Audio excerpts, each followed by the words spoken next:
Hey, this is Fred Ottman, Tugboat Typhoon, the Shockmaster, the B-A-double-D, Big Steel Man. And the card is subject to change. Watch it. Welcome back to the show! Welcome back to the show!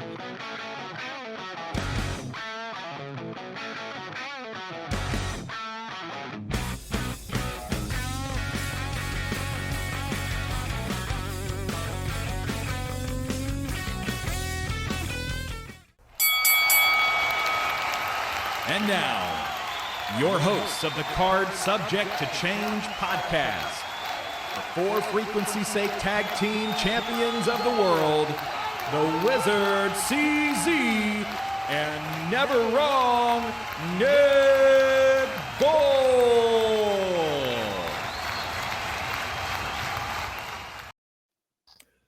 Hello again, everyone, and welcome back to another exciting episode of the Card Subject to Change podcast, the podcast by the fan for the fan. Of course, we are powered by Lopez Pizza, built by Durham Remodeling, and colored by Ryan Allison Tattoo. Howdy, hello, good evening to all of you if you're tuning in live here. This is the Card Subject to Change podcast. I am your host, Never Wrong, Nick Bull. So glad you've joined us. I'd be remiss if I did not introduce to you my tag team partner. He is one half of the For Frequency's Sake Tag Team Championship. We can be heard here on the For Frequency's Sake podcasting network. He is the one. He is the only. He is the Wizard CZ. Wiz, how you doing, bud?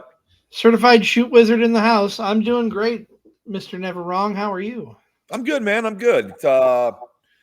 Another week, more wrestling behind us, and a lot of stuff going on. We know that usually we review shows and stuff, but hey, some things happen, and we both were at separate places last night and unable to watch the show, but we still have a show for you here today. Of course, we did not watch Full Gear, but we both fully well know what happened there. We'll talk about that in a moment. But what's going on with you? What's new? Man, not to distract from our show and talk about the fitness podcast, but feel like I'm getting back on track with things on that side of the wrestling ring, in that corner, that turnbuckle, however you want to put it. Had a really good weekend as far as keeping myself moving, I guess is the best way. Yeah, so, and I think that's what you got to do when you're in those situations, and I think you can use that advice anywhere in life or whatnot. You just got to keep going. You can't bore down. You got to keep going, even if there's so much wrestling to watch. You got to keep watching it. You got to keep going. There are days you don't want to, but no, you did a good job here. Keep going, keep it up, man. You can do it. What about you? Anything new in your neck of the woods? Not really. I'm really digging the stuff on YouTube that WWE puts out on their Vault channel, the WCW channel, NXT, AAA has one. In fact, there was a AAA show last night on YouTube for free. Unless you spoke Spanish, you probably had it on mute because all the commentaries were in Spanish. And I don't know much Spanish other than Toro and El Hijo del Toro. So, I don't know. I didn't get a chance to watch it, read the results and stuff, but just a busy weekend. Took in some football. Been watching wrestling here at nights. I still have to go back and watch SmackDown. Heard it was a good episode, and that's good to hear from them. From them when I talk WWE, because I thought last week's Raw on Netflix may have been the best Raw in years, and maybe it's definitely the best Raw that's been on the Netflix era. Let's start there. They started streaming, but that whole show, I don't have the card in front of me, so to say. I guess I could try to pull up the card here. But yeah, that was one of the best Raws. Maybe the best Raw I've seen in quite some time. Yeah, I thought it was really good. A lot of fun. It was this had going through the tournament. This was Dolph Ziggler's return on Monday, correct? Or was that last week?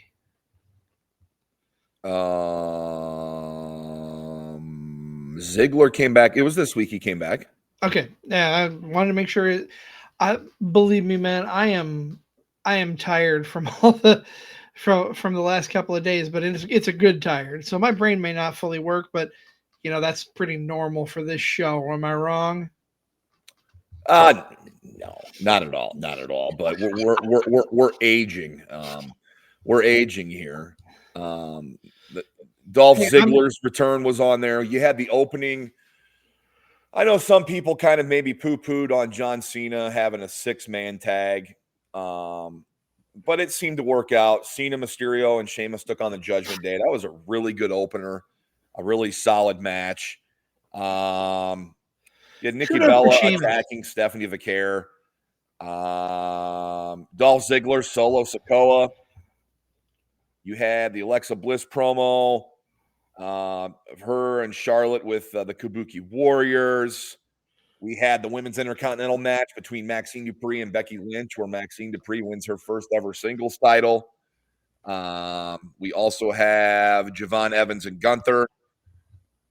And then we had that War Games face-off at the end with a couple surprise returns. Brock Lesnar, Roman Reigns, of course, included in those. So Lesnar was teased earlier in the night by Heyman to Aldis and Pierce about the 5th member, and it had to be Lesnar there. There's nobody else it could have been. No, I can't think of anybody else unless they were bringing someone who's been away for a while. But I can't even think of somebody in that category. And I know you speculated on who's going to be the 5th man on Punk's side. Well, of course, it was the original tribal chief. It was TC1, Mr. Roman Reigns himself. Because who else would you counter Brock Lesnar with? Right. I mean, the foil to Lesnar is the tribal chief. Lesnar made sense because the whole Heyman involvement.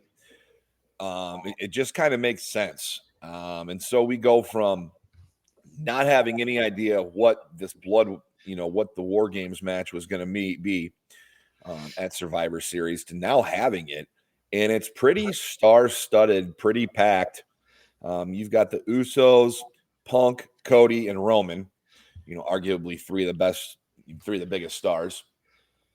And then on the other side with Philadelphia, or with the heel side, excuse me, you have, it is Lesnar, it is Bronson, it is Braun, it is, who am I for? Come on, help me out here. Don't let me drown. Drew McIntyre. McIntyre joined and Logan Paul.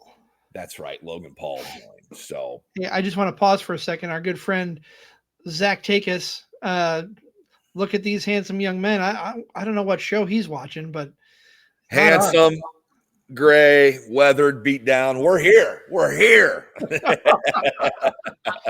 Thanks for the kind words, Zach. I much appreciate you and the work you do over on Shotgun Wrestling Radio when you're doing your thing, and then of course when you're tagging with my partner in the other territories on which Fitness. So Zach and I will be doing a Facebook Live tomorrow at 7:30, talking about the upcoming War Games. So I'm excited to join him there on the Shotgun. I believe this is the last official Shotgun of the year. I think he's taking next month off, but more on that tomorrow on his show. Yeah, I mean, obviously for Raw, I was excited for the Gunther Javon Evans match. I'm a big NXT guy. Javon Evans is going to be a star. This was Gunther's return. Gunther comes out to the old music that he had with Imperium, which is excellent. The less Def Rebel crap we have, the better. Right. And, I got in a discussion with a gentleman on Facebook going into this match about how Javon Evans was going to get buried. And I said, if you consider taking on a former 2-time world champ in a tournament on the biggest show that the company has, then yeah, he's going to be – no, he didn't get buried. Javon Evans had his best main roster match. Gunther and him were amazing dance partners. And that really, to me, after that, I'm like, this Raw's amazing. Like, the Raw was good the whole time, but I know everybody's going to go back and circle back to the ending and how the War Games teams were announced and those surprises and those endings. But top to bottom, I really thought this Raw was stand out from anything else they've done in recent memory. Stand out for the Raw on Netflix era. And I hope they keep this going. They had been in a bit of a rut. I hope they do keep this going. But absolutely loved this episode and geeked out for the next one to see what they do next. And before we move on to another topic, I want to go back to the beginning of Raw, and I want to just give a shout out to Sheamus. I've got a couple things to talk about Sheamus, but first and foremost, what he did for Cena on the 15 knuckle shuffle, we'll call it. Cena was over on the left side of the screen. Sheamus was in the middle. Sheamus says, "No, hell no, you get in the middle." So I thought that was perfect. And a nice nod from Sheamus to John by putting him in. And putting him in the middle. No, absolutely. And funny you mentioned Sheamus because he's now out of this tournament. That was the next thing I was going to bring up. Apparently sustained an injury during this match or shortly after and is out of the Last Time Is Now tournament. So will they name a replacement for him? And how is that going to go down? My understanding is that it's a mystery opponent that will be announced tomorrow night. Okay. My understanding, but speculation, who's it going to be? Who could it be? I don't know. Do you take somebody who's been eliminated already and plugged him in? I don't know. I don't know. I heard some people kind of complaining online that the Last Time Is Now tournament's kind of a joke because it's all WWE people that advanced. There wasn't like any upsets or shocks or surprises, yada, yada, yada. People are going to complain no matter what is going on. So I'm looking forward to it. I'm bummed that Sheamus got hurt because we're Sheamus fans here. And, his better days are probably behind him in the wrestling ring when it comes to TV and significance of TV time. So anytime he's on, I love it. But yeah. I hope he's not out long, man. I don't. And I would have loved to have seen him and Cena one more time, even though I don't think Sheamus is winning this tournament. I still would have liked to have seen it. I just hope his injury is not too long and not too severe.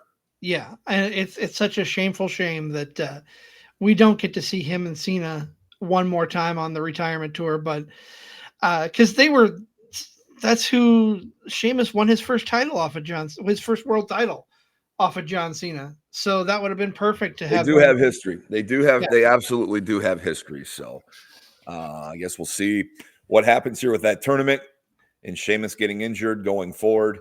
Yeah, lots going on here. What did you want to talk about next, or what were you going to bring up next? I mean, you hit the nail on the head. We were talking about Sheamus. That was the next thing on my mind. Okay. I'm trying to go back.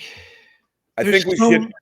Let's skip around here. Let's touch on Full Gear last night. That's what I was going to say. But I was just trying to remember if I watched Dynamite this week or not. There was so much going on. But no, this week was Wrestling with Fitness, so I did not see Dynamite. I watched Dynamite, and it was all right. This Full Gear, of everything I've read online about the build to the show and whatnot, everybody thought this was the least stacked card for AEW's pay-per-view, but a lot of people are talking about how it's one of their better shows of the year. A couple great matches on it. Of course, noteworthy reasons. Samoa Joe is now a 2-time AEW World Champion, and I couldn't be happier. And this is not a referendum or an indictment on Hangman Adam Page, but Joe is getting his flowers. Did not really get the world title run, love, rub, whatever you want to call it in WWE, but here has achieved it a second time.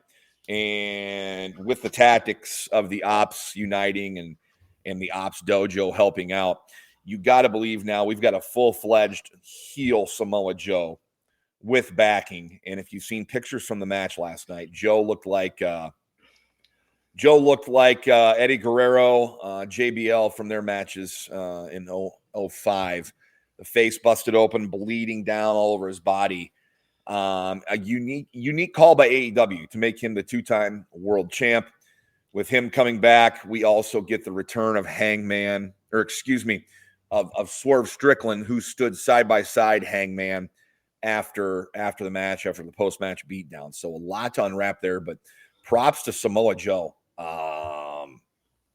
On top of the wrestling world again in AEW, man. I hope he keeps it forever. I have no problem with him as champion. I have no problem with him as champion. I saw a meme, a picture of him and Michael Cole in their ponchos from WrestleMania when it was raining, saying he's not world champion material, and then a picture from last night's event with him holding the world title at AEW. Yep. Big mistake on WWE's part. Dropped the ball on him 100%. And at the time that I would have had him win it was his feud with AJ Styles. I'm talking about the Wendy. I knew you were gonna find a way to get that in. Hey, it's what I do. I work magic. Other big news from last night. Your boys defeated Brodito, FTR, the new tag team champions.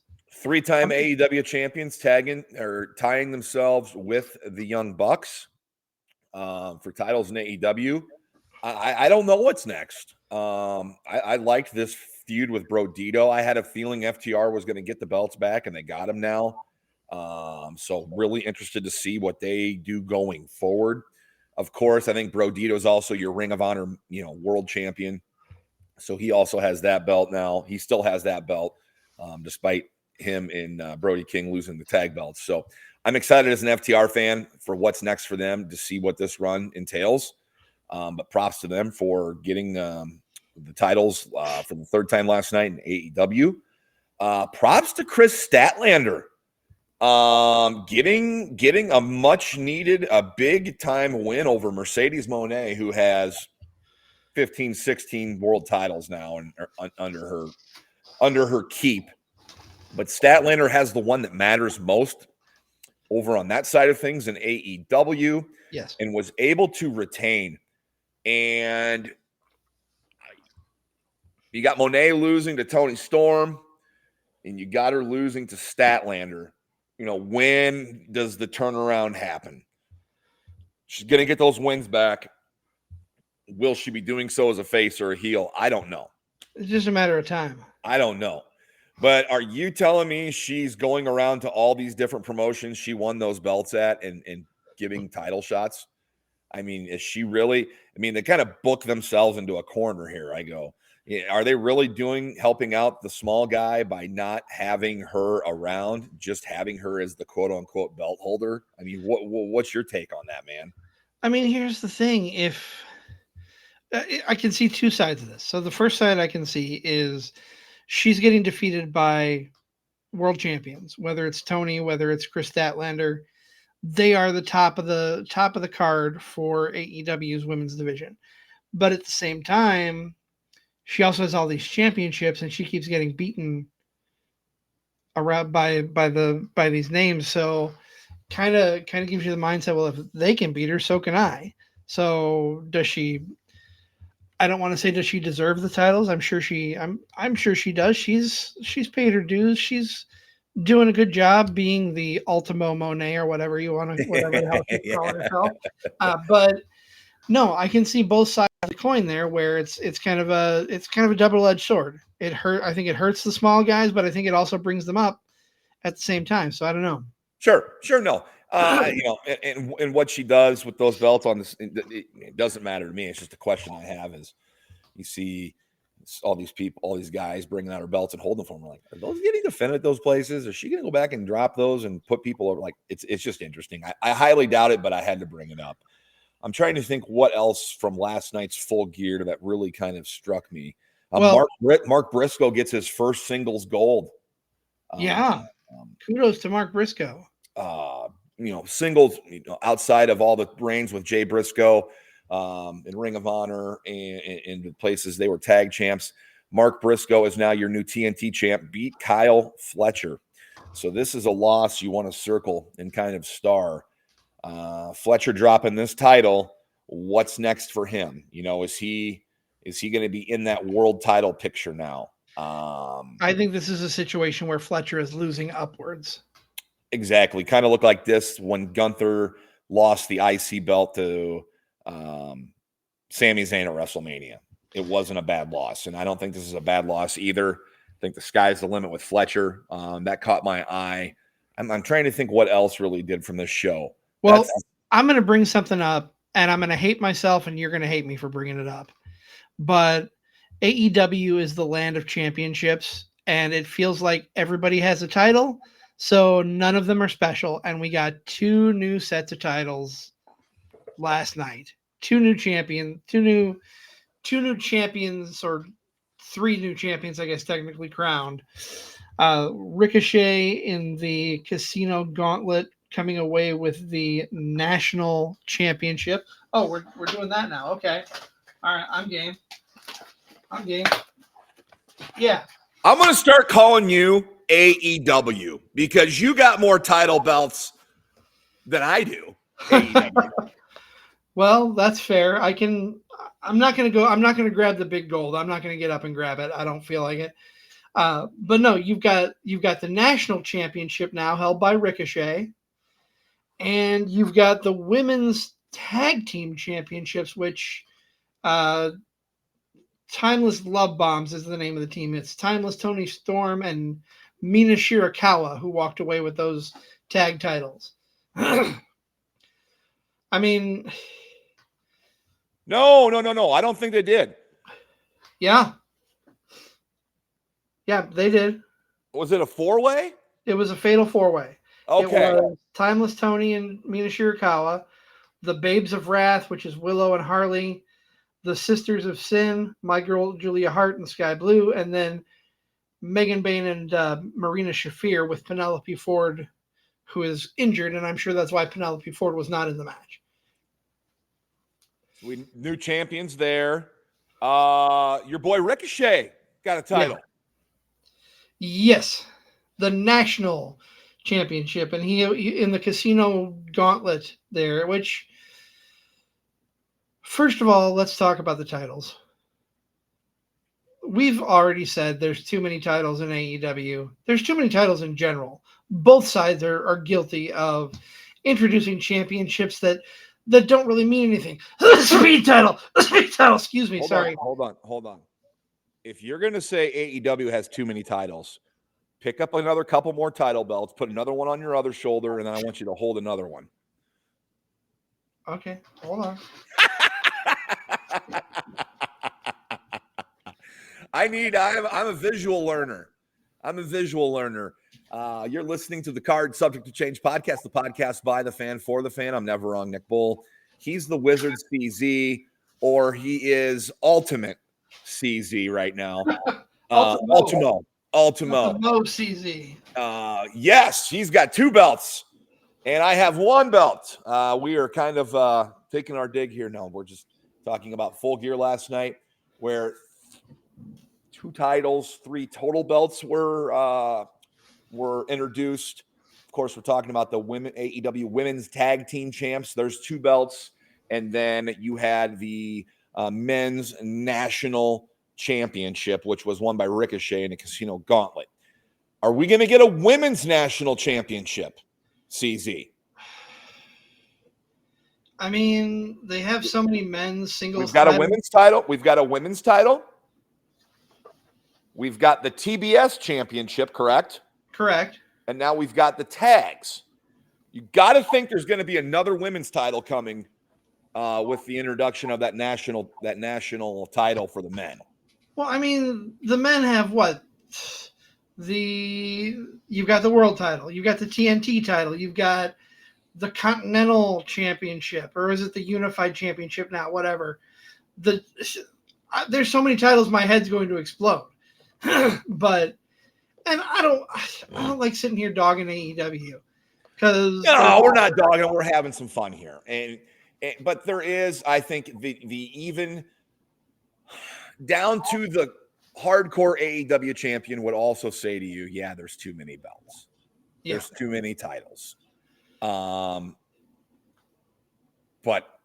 We're all belt marks here. So I didn't get a good look at the national champion title that Ricochet won. I'm going to have to get online and get a good look at that because I didn't get a good look at it. I haven't either. To see what it looks like. I know what the one in the National Wrestling Alliance looks like. I know what that title looks like, but I do not know what the title looks like that Ricochet won. Missed the show last night. And, we're going to talk about too many titles. Let's look at TNA also, who recently introduced their 900th title, the International Championship. Yeah, they still have less than AEW though. And that's true. And they've been around a lot longer. No, that's true. I mean, I think TNA they've got the men's and women's respective titles. Yep. They've got the men's and women's tag titles. Right. They've got the X division. Mm-hmm. Is that correct? Yes. Do they also have? I don't think there's a secondary title for the women. Is this the international title? Yes. Yeah, I don't have a problem with that. I don't either. But I don't have a problem with that. It seems to be a trend to introduce new belts for the purposes of new belts. While we're on the topic of TNA,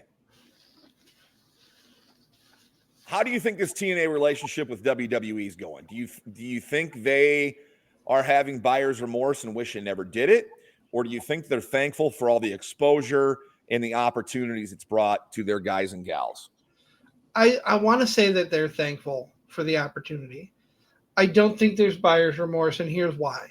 Sure, right now the current Knockouts World Champion is an NXT star in Kaylani Jordan. But look at the quite some time there. All the NXT people were the TNA champs. That may have rubbed some people the wrong way. That may have. But look at the other side of that. Look at the exposure that was given to those titles on a grander stage than what TNA offers. Because TNA has its own fan base. TNA has a solid fan base, but it's not as big of a fan base as WWE is. And to get that as Bruce Pritchard would say, to sprinkle a little WWE dust onto TNA, I don't think was a bad thing for them at all. No, I don't think it was either. I wanted to ask you. I know some people are upset over it, but I think it's been done. I mean, everything's not going to be done great, right? But we had a great week of wrestling. If you want to talk about Raw with Full Gear, what are you excited about coming up this coming week in wrestling? I mean, we'll start kind of low. The NXT's Gold Rush. It's the second week of that.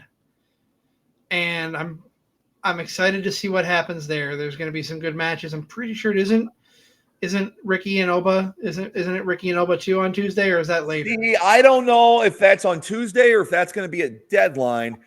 I'm excited about NXT because we're going to have John Cena name the participants for the deadline match, which is one of my favorite matches. It might be my favorite match of the year. What favorite. Yeah.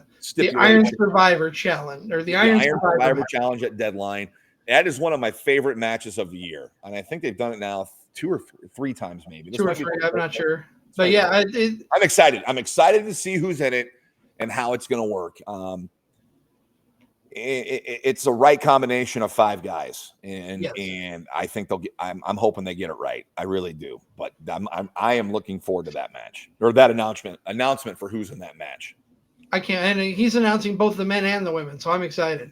Absolutely. I'm super excited. That's going to be that is definitely bound to be a stacked lineup on both sides of the fence. I want to see who's replacing Sheamus tomorrow. That's big. I thought I originally had a bracket, but then I see that like Gunther's taking on Mello. That doesn't make sense. They don't line up on the bracket. I don't know. I saw that they posted a bracket on SmackDown, or they had it on the air, but I didn't take a good look at it. I'll be honest. Okay. Take a look. Let me know what you think. Let us know what you guys think out there. Who's going to be the surprise entrant for the My Time Is Now tournament to replace Sheamus. Who do you see advancing to take on John Cena? We're under a month away here, a few weeks away from John Cena's last appearance, which will be on Saturday night's main event. Of course, the culmination of the My Time Is Now tourney. Winner taking on John Cena in his retirement match. Will John Cena still have that Intercontinental title? That remains to be seen. That is getting defended at Survivor Series against Dominic Mysterio. Yes. That's around the corner, too. That's something else I'm looking forward to is that match. Because War Games? Not so much the War Games, I'll be honest. Maybe the men's War Games match I'm looking forward to. You're looking forward to War Games because you want to hear War Pigs over and over and over again. Which reminds me, next week's episode we'll be reviewing that, and the episode name is War Pigs, a Thanksgiving tradition. I knew that would pop you. I knew that was going to get you. Tune in next week for War Pigs, a Thanksgiving tradition. War Pigs, the fight for leftovers, a Thanksgiving tradition. That's a good one. That's a real good one. That's a real good one there. No, this has been episode 227, Talking Points and Chemistry. We hope we've been able to address several things here. We've worked out our chemistry. We're definitely we're rolling good here right now. But no. This is the For Frequency Sake Network where you're hearing us. Yeah, we ran the gauntlet there. Card Subject Podcast, powered by Low Pies Pizza, built by Durham Modeling, colored by Ryan Allison Tattoo. You previewed next week's episode. Anything else you want to get out there? Well, we've talked about it before. We might as well talk about it again. December 2nd is episode 4 of Wrestlebacks with our good friend Joe the Show Winkle from the Educated Ignorance podcast. And I just love the match that he picked because we get to beat up John Cena. We get just to like beat up AJ John Styles Cena. did back in 2016. We'll get to beat up John Cena. We'll get to talk about John Cena before his final match. One of his more memorable matches of recent years. The guy's had a ton of them. We thought, but I'm glad Joe picked this one. It's been a while since I've seen it, but looking forward to really tearing this one apart, getting into it. And of course, not only just talking about John Cena, but AJ Styles as well. Yes. Who is someone else who is on his way out the door. Next year will be his last year, as he announced. So right. Two very big legends in the business within a year are retiring, and we get to talk about both of them on December 2nd. For sure. If you are following the fitness podcast, Wrestling with Fitness, we had our last episode of the year this past Wednesday. You can check that out over on Wrestling with Fitness YouTube page. Just give us a search. Look for the handsome faces of me and Zach Takis on the logo or on the little thumbnail there. Zach and I will be back at the end of January. And I am putting this out there. I don't remember if I put it out there on Wednesday or not, but since I've been more motivated, I am bound and determined to be under 400 pounds by the time we are back on the air in January with the next Wrestling with Fitness. You heard it here, folks. You heard it here, folks. And I know you can do it. You got it. I think it's a mindset more than anything, and you got to have the right mindset. And I think you got it. So tune in to 2026 for that. Don't forget, this is our last episode before Thanksgiving. Enjoy the food. Enjoy your family from a distance if you have to. Enjoy wrestling. Remember, it's Thanksgiving. Fire something up. My little Thanksgiving tradition, the night before Thanksgiving, I always throw on, I've thrown on the last couple years, the first Starrcade from '83. Flair and Harley Race, the show. It's just a really cool show. Kind of the night before Thanksgiving tradition. So whatever you do, enjoy it. Enjoy the food. Enjoy the wrestling. And, of course, be thankful for all of it. That's all I've got, partner. Yeah. So everybody have a safe and happy Thanksgiving. Try not to overindulge. I'm going to do my best not to anyway. I don't want to tell you what to do, but we'll see you next Sunday for War Pigs, a Thanksgiving tradition. But for my tag team partner, Never Wrong Nick Bull, I am the Wizard CZ. This has been Card Subject to Change. Like I said, everybody have a happy Thanksgiving.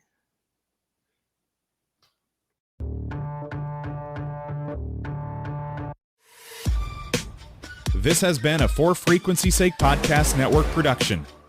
For more great content, subscribe to For Frequency's Sake on YouTube, Facebook, and Twitter.